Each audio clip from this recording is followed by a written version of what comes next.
dan kalian tidak akan dinyatakan beriman sampai kalian tumbuh rasa saling mencintai dan mengasihi di antara kalian. Awala adullukum ala syai'in idza fa'altumuhu tahabbtum. Kemudian Rasul melanjutkan, maukah, kata Rasulullah, saya tunjukkan satu perbuatan yang ringan yang apabila kalian mau mengerjakannya, tahabbtum, niscaya akan tumbuh rasa saling mencintai dan mengasihi di antara kalian. Afsus salam, kata Rasulullah, sebarkanlah salam. Salam yang seperti apa yang akan menumbuhkan rasa saling mencintai di antara kita? Bukankah selama ini kita sudah terbiasa menyampaikan salam, baik kepada orang yang kita kenal maupun kepada orang yang tidak kita kenal? Kita selalu menyampaikan salam kepada mereka. Bahkan banyak orang lain juga menyampaikan salam kepada kita. Tapi mengapa kita menyaksikan fenomena dalam kehidupan bermasyarakat, masih banyak di antara saudara-saudara kita yang tidak mendapatkan kasih sayang dari kita, atau kita tidak mendapatkan kasih sayang dari saudara-saudara kita? Lalu salam yang mana yang akan menumbuhkan rasa saling mencintai dan mengasihi? Salamnya adalah salam yang biasa kita ucapkan, yaitu kalimat Assalamualaikum warahmatullahi wabarakatuh. Namun titik tekannya bukan berhenti pada ucapan, tapi pada aplikasi kehidupan. Hadirin rahimakumullah, paling tidak ada 3 kata yang coba kita gali untuk bisa kita terapkan dalam kehidupan sehari-hari dari kata salam yang sering kita sampaikan kepada orang lain. Pertama, kata assalam. Ketika kita bertemu dengan orang lain, kemudian kita menyampaikan salam lebih dahulu dengan ucapan assalamualaikum, maka sadar atau tidak, kita telah melakukan kontrak perjanjian dengan orang itu, seolah-olah kita mengatakan, wahai saudaraku, selama engkau ada dalam pandanganku, selama engkau ada dalam jangkauanku, atau selama engkau ada dalam wilayah kekuasaanku, maka saya jamin keselamatanmu. Harus namanya salam sejauh itu kita mampu menjamin keselamatan dalam bentuk aplikasi kepada orang lain. Atau ada orang lain yang memberikan salam lebih dahulu kepada kita dengan ucapan assalamualaikum. Sadar atau tidak bahwa orang tadi telah melakukan kontrak dengan kita, seolah-olah dia mengatakan, wahai saudaraku, selama engkau ada dalam jangkauanku, maka saya jamin keselamatanmu.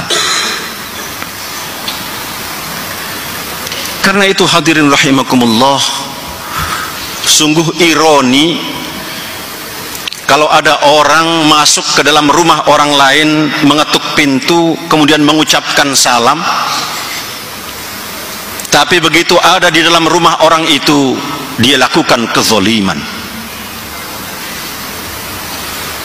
Atau ada orang yang berdiri di atas mimbar seperti ini, diawali dengan kalimat assalamualaikum, tapi kemudian ucapannya tidak mampu menjamin keselamatan orang lain.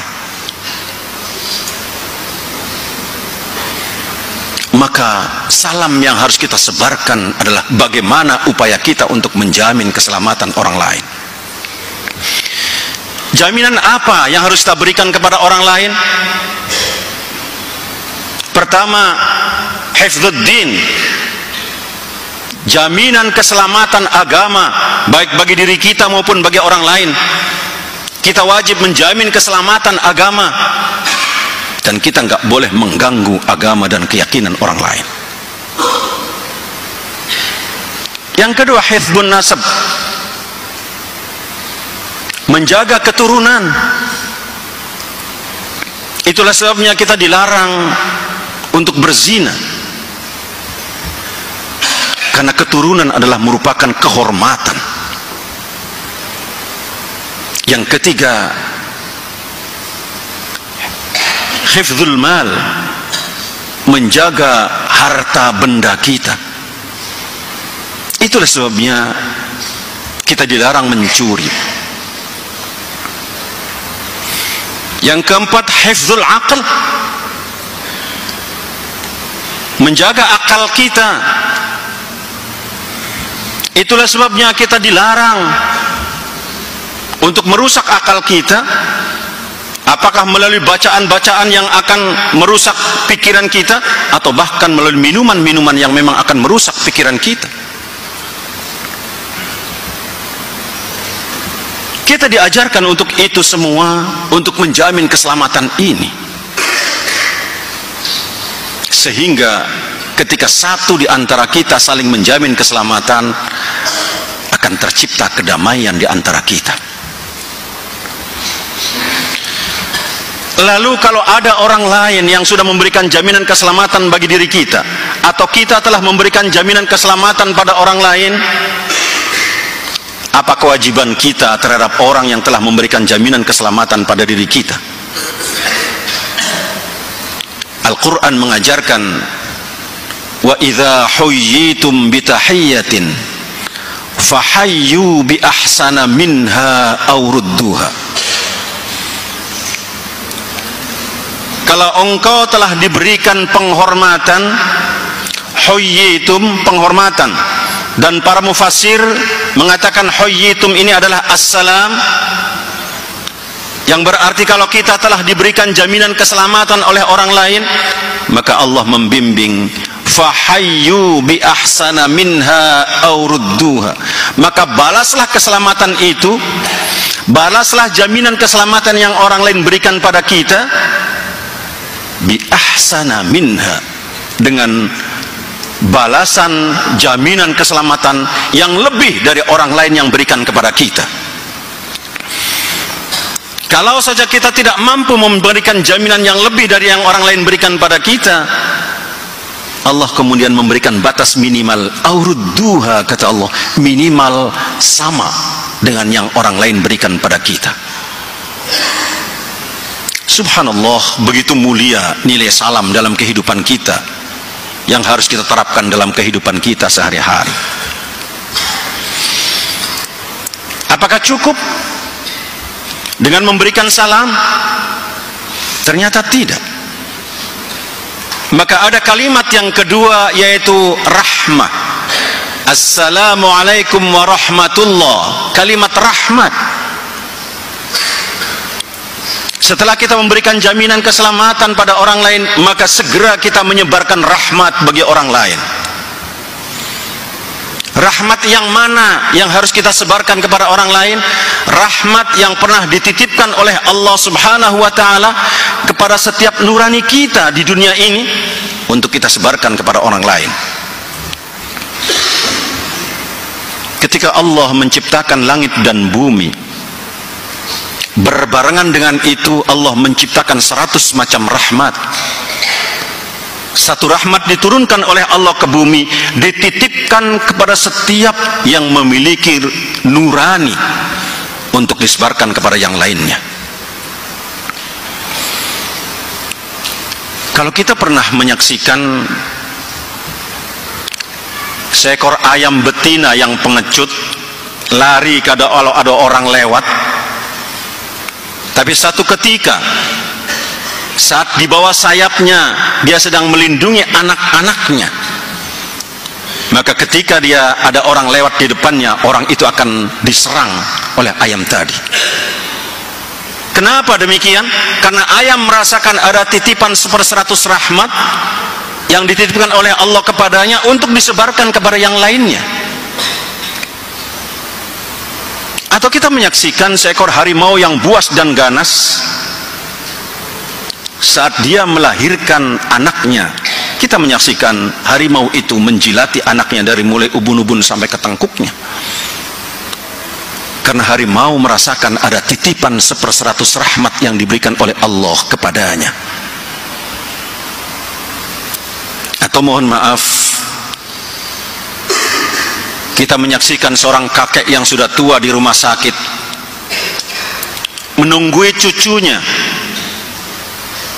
yang sedang dirawat di rumah sakit, dan kakek itu berharap agar cucunya kembali menjadi sehat, maka dia korbankan apapun, bahkan rela tidak makan demi menyisihkan dana untuk kesehatan cucunya. Itu adalah gambaran titipan 1/100 rahmat yang dititipkan oleh Allah kepada seorang kakek tadi. Sayangnya hadirin rahimakumullah, manusia berbeda dengan binatang. Banyak manusia yang gagal mempertahankan titipan 1/100 rahmat ini, sehingga kita menyaksikan dalam kehidupan kita bermasyarakat suami yang menyakiti istrinya, istri mengkhianati suaminya, majikan menyakiti pembantunya, pembantu mengkhianati majikannya, atau bahkan banyak orang tua yang membunuh anaknya yang masih kecil. Itu semua gambaran hilangnya titipan 1/100 rahmat yang dititipkan oleh Allah kepada setiap nurani kita. Kita patut bersyukur kepada Allah. Allah kemudian memberikan fasilitas kepada kita untuk mengembalikan fitrah rahmat tadi melalui ibadah-ibadah yang diberikan oleh Allah Subhanahu wa ta'ala. Karena itu ibadah seperti ini adalah merupakan kebutuhan kita, agar rahmat Allah, nurani yang pernah Allah titipkan pada kita, bisa tetap kita pupuk, kita pelihara, untuk bisa kita sebarkan kepada yang lain. Kalau dua hal ini bisa kita laksanakan, pertama, kita mampu menjamin keselamatan bagi orang lain. Yang kedua, kita mampu menyebarkan rahmat bagi lingkungan kita. Maka ada kata yang ketiga, yaitu barokah. Allah memberikan jaminan kata barokah ini akan diturunkan oleh Allah Subhanahu wa ta'ala, dengan syarat kita mampu menjamin keselamatan orang lain, dan kemudian kita mampu menyebarkan rahmat kepada orang lain. Digambarkan oleh Allah Subhanahu wa ta'ala dalam surat Al-A'raf, A'udzu billahi minasyaitonir rajim, walau anna ahlal qura amanu wattaqau lafatahna alaihim barakatim minas sama'i wal ard walakin kadzabu fa'akhadnahum bima kanu yaksibun. Kalau saja, kata Allah, penduduk negeri itu, masyarakat itu beriman dan bertakwa kepada Allah Subhanahu wa ta'ala, saling memberikan jaminan keselamatan satu dengan yang lainnya, saling menebarkan rahmat satu dengan yang lainnya, saling mengasihi di antara sesamanya, tidak saling menghujat, tidak saling memojokkan, tidak saling menyalahkan, tidak saling memaki, tapi yang ada saling memuji dan saling mengasihi. Maka Allah memberikan janji, la fatahna alaihim barakatim minas sama'i wal ard, akan saya bukakan, kata Allah, pintu keberkahan yang datangnya dari langit dan dari bumi. Dari langit berupa air hujan, berupa rahmat, dia akan menyirami lingkungan ini tanpa berlebihan. Dari bumi yang tumbuh adalah pohon-pohon dan buah-buahan yang akan memberikan jaminan kesejahteraan bagi lingkungan kita.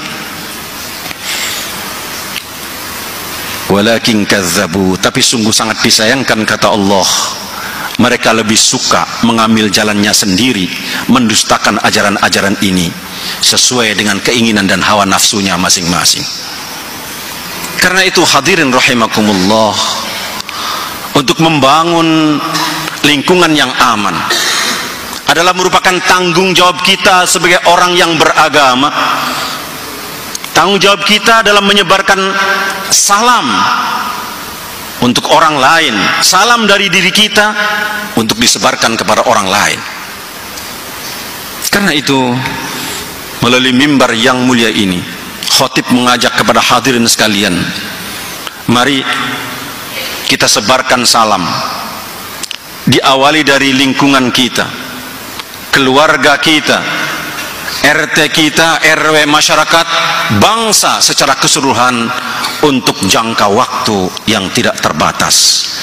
Semoga Allah Subhanahu wa ta'ala memberikan keberkahan kepada upaya kita sekalian, sehingga kita semua mampu mewujudkan lingkungan yang aman, damai, sejahtera, sesuai dengan harapan kita bersama, yaitu baldatun thayyibatun wa rabbun ghafur. Semoga bimbingan Allah senantiasa menyertai kita semua. Barakallahu li wa lakum fil Qur'anil azim. Kalian tidak akan dinyatakan beriman sampai kalian tumbuh rasa saling mencintai dan mengasihi di antara kalian. Awala adullukum ala syai'in idza fa'altumuhu tahabbtum. Kemudian Rasul melanjutkan, maukah, kata Rasulullah, saya tunjukkan satu perbuatan yang ringan, yang apabila kalian mau mengerjakannya, tahabbtum, niscaya akan tumbuh rasa saling mencintai dan mengasihi di antara kalian. Afsus salam, kata Rasulullah, sebarkanlah salam. Salam yang seperti apa yang akan menumbuhkan rasa saling mencintai di antara kita? Bukankah selama ini kita sudah terbiasa menyampaikan salam, baik kepada orang yang kita kenal maupun kepada orang yang tidak kita kenal? Kita selalu menyampaikan salam kepada mereka. Bahkan banyak orang lain juga menyampaikan salam kepada kita. Tapi mengapa kita menyaksikan fenomena dalam kehidupan bermasyarakat, masih banyak di antara saudara-saudara kita yang tidak mendapatkan kasih sayang dari kita, atau kita tidak mendapatkan kasih sayang dari saudara-saudara kita? Lalu salam yang mana yang akan menumbuhkan rasa saling mencintai dan mengasihi? Salamnya adalah salam yang biasa kita ucapkan, yaitu kalimat Assalamualaikum warahmatullahi wabarakatuh. Namun titik tekannya bukan berhenti pada ucapan, tapi pada aplikasi kehidupan. Hadirin rahimakumullah, paling tidak ada 3 kata yang coba kita gali untuk bisa kita terapkan dalam kehidupan sehari-hari dari kata salam yang sering kita sampaikan kepada orang lain. Pertama, kata assalam. Ketika kita bertemu dengan orang lain, kemudian kita menyampaikan salam lebih dahulu dengan ucapan assalamualaikum, maka sadar atau tidak, kita telah melakukan kontrak perjanjian dengan orang itu. Seolah-olah kita mengatakan, wahai saudaraku, selama engkau ada dalam pandanganku, selama engkau ada dalam jangkauanku, atau selama engkau ada dalam wilayah kekuasaanku, maka saya jamin keselamatanmu. Harus namanya salam sejauh itu kita mampu menjamin keselamatan dalam bentuk aplikasi kepada orang lain. Atau ada orang lain yang memberikan salam lebih dahulu kepada kita dengan ucapan assalamualaikum. Sadar atau tidak bahwa orang tadi telah melakukan kontrak dengan kita, seolah-olah dia mengatakan, wahai saudaraku, selama engkau ada dalam jangkauanku, maka saya jamin keselamatanmu. Karena itu hadirin rahimakumullah, sungguh ironi kalau ada orang masuk ke dalam rumah orang lain, mengetuk pintu, kemudian mengucapkan salam, tapi begitu ada di dalam rumah orang itu, dia lakukan kezaliman. Atau ada orang yang berdiri di atas mimbar seperti ini, diawali dengan kalimat assalamualaikum, tapi kemudian ucapannya tidak mampu menjamin keselamatan orang lain. Maka salam yang harus kita sebarkan adalah bagaimana upaya kita untuk menjamin keselamatan orang lain. Jaminan apa yang harus kita berikan kepada orang lain? Pertama, hifdzuddin, jaminan keselamatan agama, baik bagi diri kita maupun bagi orang lain. Kita wajib menjamin keselamatan agama, dan kita nggak boleh mengganggu agama dan keyakinan orang lain. Yang kedua, hifdzun nasab, menjaga keturunan. Itulah sebabnya kita dilarang untuk berzina, karena keturunan adalah merupakan kehormatan. Yang ketiga, hifdzul mal, menjaga harta benda kita. Itulah sebabnya kita dilarang mencuri. Yang keempat, hifdzul aql, menjaga akal kita. Itulah sebabnya kita dilarang untuk merusak akal kita, apakah melalui bacaan-bacaan yang akan merusak pikiran kita, atau bahkan melalui minuman-minuman yang memang akan merusak pikiran kita. Kita diajarkan untuk itu semua, untuk menjamin keselamatan ini, sehingga ketika satu di antara kita saling menjamin keselamatan, akan tercipta kedamaian di antara kita. Lalu kalau ada orang lain yang sudah memberikan jaminan keselamatan bagi diri kita, atau kita telah memberikan jaminan keselamatan pada orang lain, apa kewajiban kita terhadap orang yang telah memberikan jaminan keselamatan pada diri kita? Al-Quran mengajarkan, wa idza huyyitum bitahiyyatin fahayyu bi ahsana minha aw rudduha. Kalau engkau telah diberikan penghormatan, huyyitum, penghormatan, dan para mufassir mengatakan huyyitum ini adalah assalam, yang berarti kalau kita telah diberikan jaminan keselamatan oleh orang lain, maka Allah membimbing, fahayyu bi ahsana minha aw rudduha, maka balaslah keselamatan itu, balaslah jaminan keselamatan yang orang lain berikan pada kita, bi ahsana minha, dengan balasan jaminan keselamatan yang lebih dari orang lain yang berikan kepada kita. Kalau saja kita tidak mampu memberikan jaminan yang lebih dari yang orang lain berikan pada kita, Allah kemudian memberikan batas minimal, aurudduha, kata Allah, minimal sama dengan yang orang lain berikan pada kita. Subhanallah, begitu mulia nilai salam dalam kehidupan kita, yang harus kita terapkan dalam kehidupan kita sehari-hari. Apakah cukup dengan memberikan salam? Ternyata tidak. Maka ada kalimat yang kedua, yaitu rahmah. Assalamualaikum warahmatullah, kalimat rahmat. Setelah kita memberikan jaminan keselamatan pada orang lain, maka segera kita menyebarkan rahmat bagi orang lain. Rahmat yang mana yang harus kita sebarkan kepada orang lain? Rahmat yang pernah dititipkan oleh Allah Subhanahu wa ta'ala kepada setiap nurani kita di dunia ini, untuk kita sebarkan kepada orang lain. ketika Allah menciptakan langit dan bumi, berbarengan dengan itu Allah menciptakan 100 macam rahmat. Satu rahmat diturunkan oleh Allah ke bumi, dititipkan kepada setiap yang memiliki nurani untuk disebarkan kepada yang lainnya.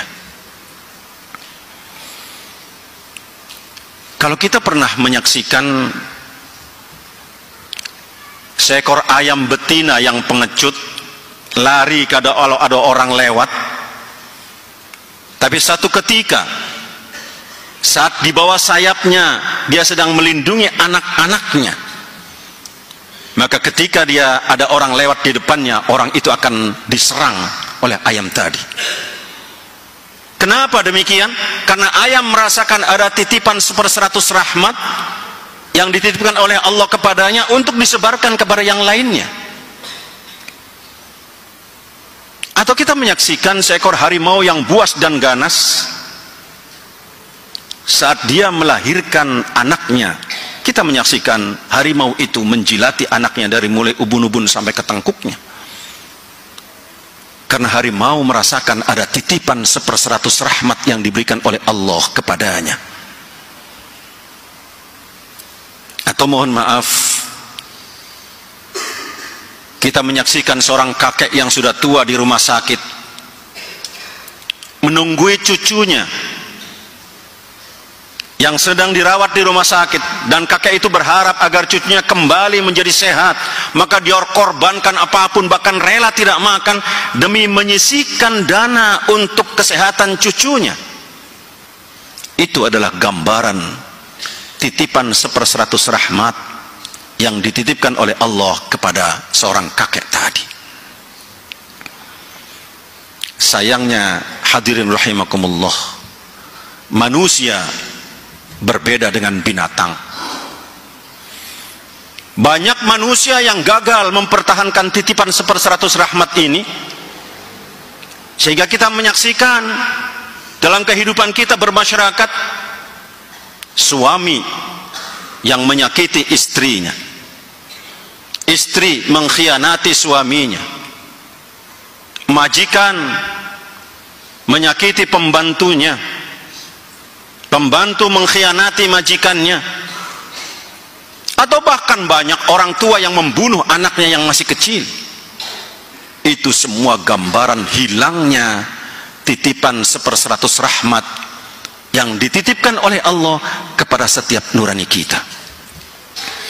Kita patut bersyukur kepada Allah. Allah kemudian memberikan fasilitas kepada kita untuk mengembalikan fitrah rahmat tadi melalui ibadah-ibadah yang diberikan oleh Allah Subhanahu wa ta'ala. Karena itu ibadah seperti ini adalah merupakan kebutuhan kita, agar rahmat Allah, nurani yang pernah Allah titipkan pada kita, bisa tetap kita pupuk, kita pelihara, untuk bisa kita sebarkan kepada yang lain. Kalau dua hal ini bisa kita laksanakan, pertama, kita mampu menjamin keselamatan bagi orang lain. Yang kedua, kita mampu menyebarkan rahmat bagi lingkungan kita. Maka ada kata yang ketiga, yaitu barokah. Allah memberikan jaminan kata barokah ini akan diturunkan oleh Allah Subhanahu wa ta'ala, dengan syarat kita mampu menjamin keselamatan orang lain, dan kemudian kita mampu menyebarkan rahmat kepada orang lain. Digambarkan oleh Allah Subhanahu wa ta'ala dalam surat Al-A'raf, A'udzu billahi minasy syaithanir rajim, walau anna ahlal qura amanu wattaqau lafatahna 'alaihim barakatim minas sama'i wal ard walakin kadzdzabu fa'akhadnahum bima kanu yaksibun. Kalau saja, kata Allah, penduduk negeri itu, masyarakat itu beriman dan bertakwa kepada Allah Subhanahu wa ta'ala, saling memberikan jaminan keselamatan satu dengan yang lainnya, saling menebarkan rahmat satu dengan yang lainnya, saling mengasihi di antara sesamanya, tidak saling menghujat, tidak saling memojokkan, tidak saling menyalahkan, tidak saling memaki, tapi yang ada saling memuji dan saling mengasihi, maka Allah memberikan janji, la fatahna alaihim barakatim minas sama'i wal ard. Akan saya bukakan, kata Allah, pintu keberkahan yang datangnya dari langit dan dari bumi. Dari langit berupa air hujan, berupa rahmat, dia akan menyirami lingkungan ini tanpa berlebihan. Dari bumi yang tumbuh adalah pohon-pohon dan buah-buahan yang akan memberikan jaminan kesejahteraan bagi lingkungan kita. Walakin kadzabu, tapi sungguh sangat disayangkan, kata Allah, mereka lebih suka mengambil jalannya sendiri, mendustakan ajaran-ajaran ini sesuai dengan keinginan dan hawa nafsunya masing-masing. Karena itu hadirin rahimakumullah, untuk membangun lingkungan yang aman adalah merupakan tanggung jawab kita sebagai orang yang beragama. Tanggung jawab kita dalam menyebarkan salam untuk orang lain, salam dari diri kita untuk disebarkan kepada orang lain. Karena itu, melalui mimbar yang mulia ini, khatib mengajak kepada hadirin sekalian, mari kita sebarkan salam, diawali dari lingkungan kita, keluarga kita, RT kita, RW, masyarakat, bangsa secara keseluruhan, untuk jangka waktu yang tidak terbatas. Semoga Allah subhanahu wa ta'ala memberikan keberkahan kepada upaya kita sekalian, sehingga kita semua mampu mewujudkan lingkungan yang aman, damai, sejahtera, sesuai dengan harapan kita bersama, yaitu baldatun thayyibatun wa rabbun ghafur. Semoga bimbingan Allah senantiasa menyertai kita semua. Barakallahu li wa lakum fil Qur'anil azim.